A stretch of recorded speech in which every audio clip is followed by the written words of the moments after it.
Okay, so let's have a look at washing bedding in a washing machine and doing it properly. I've got an old light blue fitted sheet and I've got the duvet cover.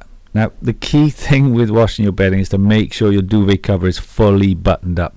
I can't tell you how many times I've forgotten to do this, or even thought doing half was enough, and all the other items end up somehow inside, and it just becomes like a massive wrecking ball in your machine that will ruin your machine. Okay, that's the key thing about bedding, really. Make sure that is all buttoned up. I'm just putting these in here. I only generally do one set because I don't want to overfill it. Though bedding doesn't weigh much, you just don't want your drum to be visibly overfilled. Now if we look at what I'm using here, I've got 3 items. Non-bio, because I have sensitive skin, I recommend that. Laundry cleanser for antibacterial properties, and also these scented pearls that I add into the drum. So let me show you how much I put in. Just flip off the top, and they've got a cap for dosing. Just about that is fine. And put it straight directly into the drum, not into the drawer, and make sure it's at the back. If you don't look what you're doing here and do it properly, they will all just roll out onto the floor, as has happened with me many times. Trust me, it's really annoying. And so next up, let's have a look at dosing the laundry cleanser for the antibacterial properties. In this one, I'm not too worried about dose. I put in 2/3 of a capful, and then that goes in the fabric softener drawer.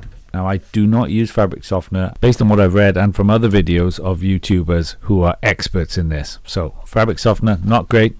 And now on to the detergent. So again, you don't want to overdose this because this can ruin machines, as per all the experts and washing machine techs. I generally go with half what they say.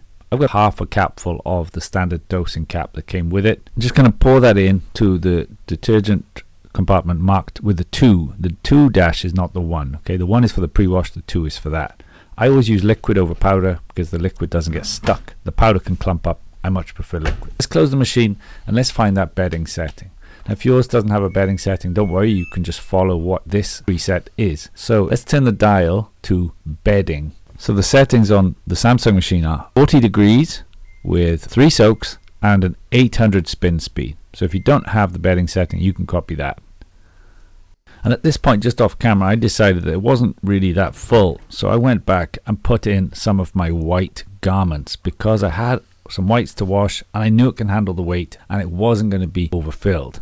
Nice hair, by the way. And so I just chucked in the whites because this was lights and whites and they're all old clothes, so I'm not worried. Just close the door and press it, set it and forget it. And next up, we need to dry these properly. So watch my video on that now, the best way to dry all your garments to save you time and money. Click on the screen now or check the link below and I'll see you there.